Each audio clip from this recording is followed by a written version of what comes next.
Good day, everyone. This is Tullio Siragusa. I'm your host of Tech Leaders Unplugged. Today, I am getting unplugged with Mathew Mozer, who is the CTO of HireTalk. Hi, Mathew. Welcome to the show. Good to have you.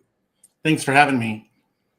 We're talking about the rise of AI and voice capture, specifically in the context of using technology to redefine candidate selection. So, we're going to dig into how AI and voice can be utilized or is being utilized to improve the ability to find the right candidate for the right job. But before we dig into that, let's find out how you got here. Tell us a little bit about yourself. Well, I was working on a project involving candidate selection and helping companies find people to do work for them. And one of the things I realized quickly was that the one-click apply just seemed kind of old in the sense that all you're doing is sending resumes to different companies and handing it across, through email and whatnot. And I also realized that there's a lot of bias on emails, knowing people's email addresses, knowing people's names and things like that. And I said, there's got to be a better way here. At the time, it was 2022 when I started, and started thinking about how AI can really help us out. And so I kind of imagined doing HireTalk. So. Okay, great. Let's dig in. Let's go right into it. Especially today, some job postings are getting hundreds, if not thousands, of applications, and companies have invested in ATS system, applicant tracking systems, to try to weed out those that are not the right fit. However, let's be realistic. The ATS system's looking for keywords, and you might have used different words because maybe you speak differently than what, the ATS has been programmed to do. And so sometimes really good candidates don't even get presented because the machine doesn't really know that, you might maybe use a different tonality, etc. So how does AI help with that? How does, are you proposing that whole system is just a waste? What's the approach that would work better? Tell us a little bit about that. Yeah, when I approached the idea, I kind of thought I need to step back and think about why were resumes created. And I can imagine a long time ago that there was a point in time where somebody said, I have way too many candidates. I have hundreds and hundreds of people to interview, and I can't possibly interview everybody. So how about everybody write down what they're good at, what jobs they did previously, what's their education, and I can quickly go through within a couple seconds and weed out as many people as I possibly can. And with that, I think ATS kind of does the same thing. A lot of modern systems kind of do the same thing. They're just doing the thing that a human would do and look over the interview or look over the resume very quickly. And I said, there's got to be a better way. So how can we, let's say, interview everybody? If you get 1,000 candidates, how could you possibly interview everybody and not actually care what the resume is? Because as we all know, not all resumes are 100% accurate and truthful. So using something like AI and getting people directly to the interview gives people a much more even chance to get into the proper candidate pool. All right, so let's talk about a couple of different things. I got some notes here about the value of applying AI in terms of candidate selection and qualification. And one of these stood out for me, and I thought, wow, this could be really cool, or it could be an absolute disaster. Let's see if we can dig into it a little bit.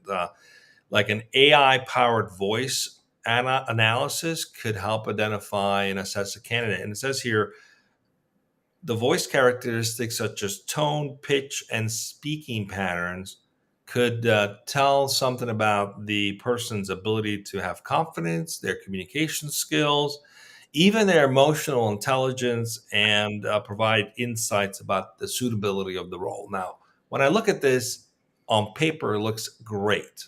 Great idea. However, in reality, there's also the fact that there are many different accents, ways of speaking, and depending on how the machine's been programmed, it could have a lot of inherited bias, right? If someone doesn't sound like this, well, they're not the right fit.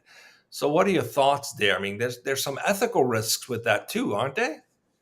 Yeah, I think you nailed it right on the head. I mean, it sounds great right at the very beginning, but at the end of the day, there's just so many different ways that that can kind of go the wrong way, and you have a lot more explaining to do about why you decide to like not choose that candidate. So we kind of not going that route. We think that it's best to still give people the ability to just use their voice so they can naturally answer, but also knowing that the tonality and things like that aren't going to be affected. People tend to be probably less worried about it, and they're less nervous, let's say, so they can actually provide a better answer. Giving people the ability also to, let's say, re-record and be more comfortable with it, I think gives a better picture about who the candidate is. And then also not using the voice itself gives people, it kind of removes that bias. So we have a system that just kind of decides that they had a great answer because their context was extremely accurate, as opposed to, oh, they didn't pronounce words correctly. But using AI, it kind of can fill in the blanks as needed to make sure that the proper picture is being painted, not that they said the correct words. Interesting. So, I mean, obviously, the goal here is to simplify the process of how a candidate gets matched to a job opening, but also eliminate the bias. There's a lot of bias around how a resume is written, how it's presented, and certainly if it's using voice and analyzing tonality and things of that sort, it could also have significant bias too, depending on how it's programmed. Not that it's intentional, it just is what it is. You know, the machine doesn't have any ego or emotion around. They said it this way, they speak this way. They just kind of take the programming and try to replicate it as best as possible. Sure. So how could this technology? So what you're saying is you use it. How does it work? Walk us through it. Like I have a job opening, someone applies. How do they? What do they go through? What's the process like? So the couple different ways that we're handling, we're letting companies have their own flow, have their own explanation of what they think the answer should be, rather than letting the system decide what is the expected answer. The company gets to decide what the expected answer, allowing a little bit more control over what is a good answer or not. And so this gives more of a company fit type scenario with all the questions, because we know exactly what the company is looking for. And I'm sorry, what was the rest of the question? Well, I'm just curious. Like, what's the process? The Someone puts rest of the a job process. out, and how does the system work? How does the candidate engage with it? Walk us through the whole workflow. How does it Sure. how does it come together? So once the candidate gets to, let's say, the interview flow, whether it's through an invite link or through an email and whatnot, um, all they put in their name and they put in their email, but we don't ask a whole lot more information until more towards the end of the interview, because we want them to feel comfortable and not think about whether or not we care about certain aspects of their life. More just let's go ahead and answer the questions. So as they're answering the questions, in the background, the system's analyzing them, and then the system gives a score to the company, and then based on that score, the person with the highest score is a better candidate. So we then give them what's called a mango score, and this gives it's a little bit more fun for companies, but it also doesn't necessarily say, oh, this is a percentage of the correct answer. We just know that this person had a much better answer than the others. But then we could also use AI to determine that why this wasn't a good answer, and then we can also give proper feedback to the candidate to say whether they, depending on their score, we can give them some feedback on their interview once the interview is over. So it gives companies the ability at the end of the day to give proper feedback, rather than kind of the normal I don't even know how the interview went. So All right, so the candidate gets a link. They get through basically an interview. The AI platform's analyzing the answers, matching it up to who's given the better answer. But how is that set up? Like, what triggers the link to the candidate? How do you go about initially qualifying who to send the link to? Does it send it to everybody who applies? How do you program it to know the typical things? Is, every company is different, right? sure. Different job is different. So how does that programming happens? Is this something automatically based on the job description? You just kind of feed it through the system and it learns. How does it come That's a together? great question. So, as a company, I get to decide if I want to have a public interview process where I can post the link with, like in a LinkedIn post or Indeed and whatnot, and people can interview right away. You can also attach it to an ATS system for everybody that interviews. You can say, hey, you immediately are able to do an interview. And then at that point, they can go through the flow. So they have the option to keep it public, private, invite only, and then pause it or close the interview process. Great. So, but let's say I say, okay, I want to deploy this technology in my recruiting effort. Mm-hmm. How do I might have 10 different roles that I'm hiring Sure, for a big company. Let's call it a manufacturing company. They need someone who operates the plant. They might need someone who's on the IT side. They sure, might need driver. There's so many different roles they might have in a manufacturing environment. Hundreds of different roles, of which maybe there's 15 different specific sure. unique jobs, right? So Right. how does the system learn who's answering the right questions based on what is required? Is that a long process of training it? How does that work? So the way it works is the company will create a campaign for that specific job, and Hmm. then that basically creates a candidate pool that when someone uses that link, they're able to go through the interview. The company creates questions, and they can decide if which questions go into what campaign because they know, depending on whatever their role is, what kind of questions they want to ask. So they'll have the basic standard "Tell me about yourself" questions, So which it's a probably goes human. into There's a human interface. Someone right. actually Exactly. programs the questions that need to put in there. It Exactly. doesn't. It does the AI system then enhance those questions based on its learning, or is it strictly these are the 10 key questions you want to get through it, so it's the same for everybody? I'm curious how that works. Yeah, so it's kind of mocking the same kind of interview flow where you know what questions you're going to ask in this particular interview. So Mhm. you'll prepare those questions ahead of time along with an expected answer. Now we do have the ability to kind of generate an expected answer, but we would hope that companies would build off of that so that way it can be more fit for them. So and then eventually we're coming out with the ability to the companies will put in their information about who they are so that way we can help create the expected answer based on like a company profile. We can do things like company fit, culture fit, things like that, based on who the company is. So you can use AI to kind of learn who you are, and then the expected answer for each company is going to be different. The expected answer for each role is going to be different. And so that's why, but we want that human interaction because there shouldn't be kind of a lot of variation in the questions that are asked for different candidates, and that keeps it kind of fair for everybody. Um, yeah. All right, so let's talk a little bit more about how to enhance this, right? I'm curious. We talked about bias and removing bias and human Mhm. errors, and I'm still concerned about the possibility that the questions that the person is asking is might have some bias built into it just because it's their own version of what the questions are and their own version of what the answer should be, right? Sure. So So we're is there checking. multiple inputs that allows for continuous learning and adaptation so that the system can determine that yeah there might be a different way to answer that question, and those three different ways of answering are still very good approaches to the same problem.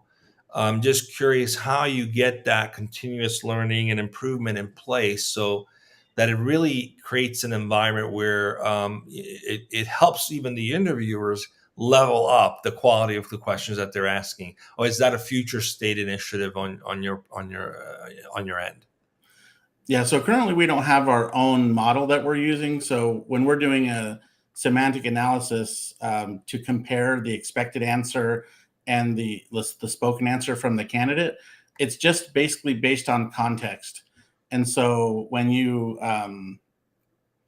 like the removal of the bias is that because it's on a level playing field, that we're not having it learn off of whatever the company decides or having whatever candidates answer. It's going to be straight even down the board, down the flow. So Yeah, so you know how it is, Matthew. The minute you learn that you could do something, the next thing you're like, what else can we do? What's next? How much more can Sure. I automate it? So I want to go back to the fact that, here's a comment from someone on LinkedIn. Wow, this is going to change the game for employers like us. Recruiting and interviewing is such a time consuming process. So any way to streamline it will be a huge help. So great comment. And the targeted value for this?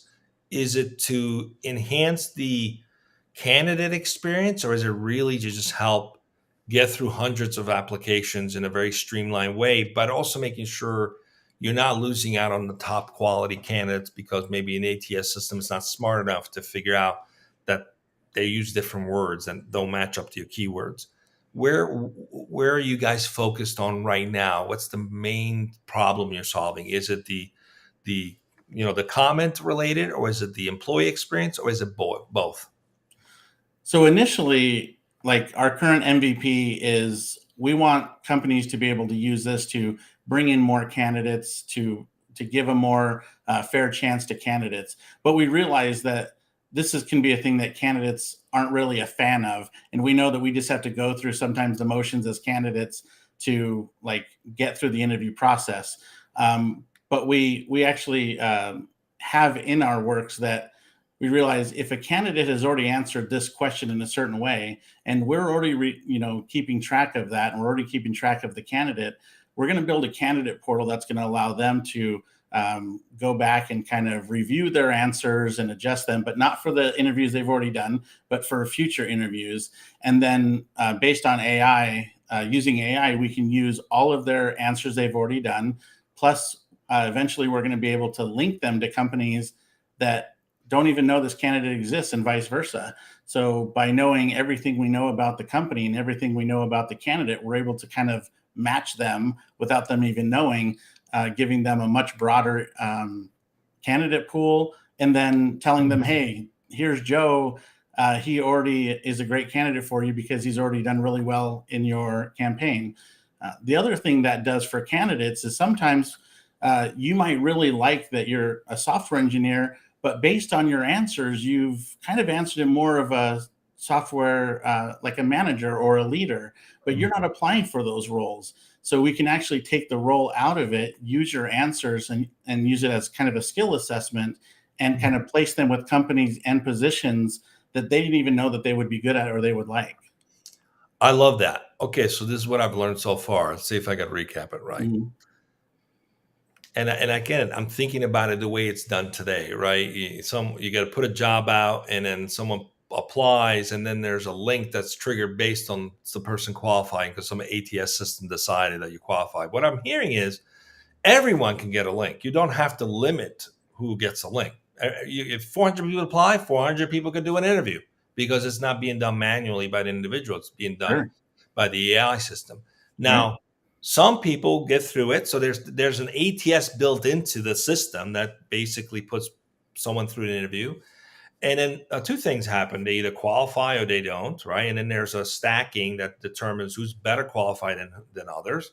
But also, it creates a scenario where you can identify some additional talent, i.e., having to do some kind of an assessment. Usually these are multiple steps, right? So Yeah. it's built in the ability to say, hey, this person actually has leadership skills, or this person might be good as an architect or a solutions engineer or something else, right? So Right. what I'm hearing is it eliminates the need for an ATS, basically, right? Right. Because every Mhm. candidate who applies gets an interview, right? Right. So democratizes the whole process of applying for a job, gives everybody an equal opportunity.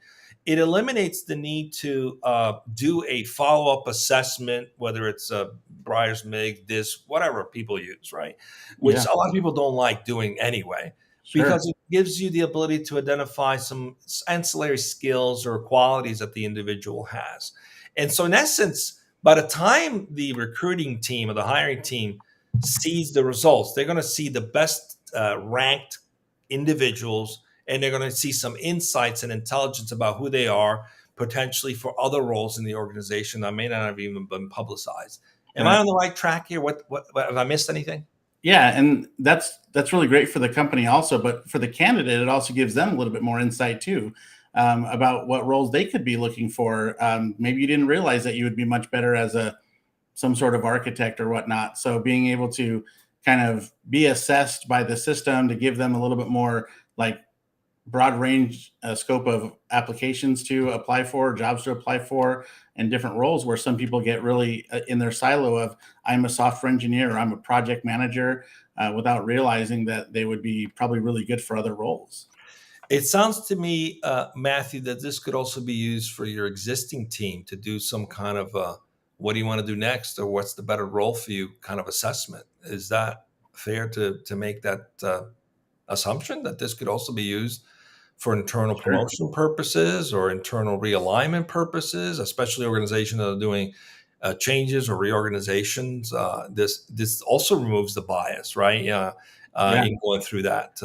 Is that a plan eventually to just make this like the default way of just assessing talent, whether they're a new hire or an existing one moving into another role? What's your thought process there? Yeah, sure. Like internal surveys also to find out how people in different positions feel about certain topics, and then assessing their skills, where they've what they've done in the company, and where they could go based on their previous tasks, things like that. Can all be done in the system as as part of the interview process. So you can basically interview your own employees for different things, not necessarily for a job, but for maybe even certain tasks that need to get done that are large, but we need to find somebody with leadership capabilities. I think you've got a winner there, Matthew. We've gotten some engagement. We had another comment here from Brendan Roman on LinkedIn. It says, based on what I've heard, it's using AI to create a more humanizing and people focused screening process. Beautiful irony and very promising sounding product service. So that's amazing. And I mean, that's ultimately what it is, right? It's just democratizing the way that people get access to opportunities and Exactly. creating equal opportunities, really equal opportunities Hmm. for everyone without having some ATS system, knock them out of the process. So, Right. we're wrapping up. Any last minutes words of wisdom of putting this together? You probably got a lot of different feedback on how to do this. You got some today. How are you focusing your attention here? Our focus is really going to be making sure that it's fair and that companies like give everybody a fair shake, but also giving people opportunities they didn't normally have. People with maybe they didn't have a degree, but they're still able to prove their skill set. Maybe they didn't meet certain criteria of the job description, but they still answered all of the questions correctly. So giving without knowing the background and giving everybody a fair share right from the beginning, and then giving companies the ability to assess that without spending a ton of money on and time just interviewing them, I think is how we're handling it. So Matthew, it's been great to have you. I think this is a fantastic idea and platform. The idea of giving everybody an equal shot on an opportunity is so compelling. Whether 1,000 people applied or 10 people applied, it really doesn't matter. Just send everybody a link, let them go through it. Maybe their yeah, resume wasn't that great. Maybe they're not good at writing resumes. right, Maybe they didn't spend $1,500 with a resume consultants to write their resume.